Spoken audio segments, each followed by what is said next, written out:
officially spring, and so I thought I'd talk this month about transitioning into spring and summer months from winter. It doesn't feel like spring yet with all the snow on the ground around here, but the temperature is slowly warming up and we are slowly getting there. So around this time of the year, we start going and looking through all our milk pails that we feed the calves with. We just look for any scratches or anything where bacteria could be growing, as we use brushes to scrub our brushes, so they tend to get scratchy over time and we just have to swap them out. We use those then for the feed pails, just so we don't have to completely throw out the pail, and you can never have too many pails. And then we invest in whatever new milk pails we might need. Another thing we go through is check the esophagus feeders, just make sure we don't need some new bags. We tend to do that on a monthly basis. We used to have the plastic esophagus feeder, and the tubing on it would always get scratched up, and we were replacing it every 2 months. And now we invested in a stainless steel esophagus end feeder. Love it, love it, love it, love it. Highly recommend it. It's easy to clean up and you don't get the scratches and the grooves where bacteria can grow. Another thing to start thinking about as spring is coming, so are the flies. Oh, so exciting, fly season.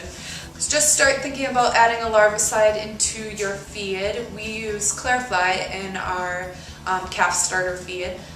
We also start to invest in all the nice sticky fly tape, but that fills up really, really fast and we seem to constantly be changing it. So just start thinking about fly prevention and Fly and larvicides and getting it in your feed, and another option is putting it in your pasteurized milk or milk replacer.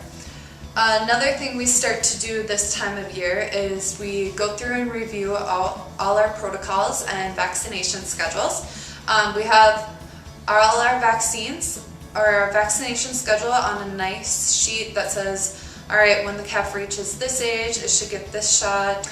And it's just a good, easy tool to look at, and it also has the withdrawal periods on the top, which is really nice to have on hand. You don't have to go looking for it.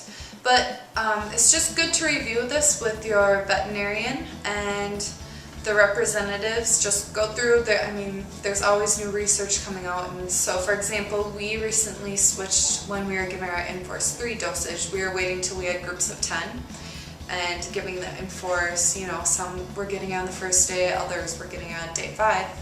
But after talking with our veterinarian and the new research that's out there, we changed it so that the baby calf is getting Enforce 3 right at birth. I guess the research out there is just showing that it has better coverage, better prevention when you give the Enforce immediately. So thank you for tuning in on this edition, and we will see you in a couple months. Stay warm, guys.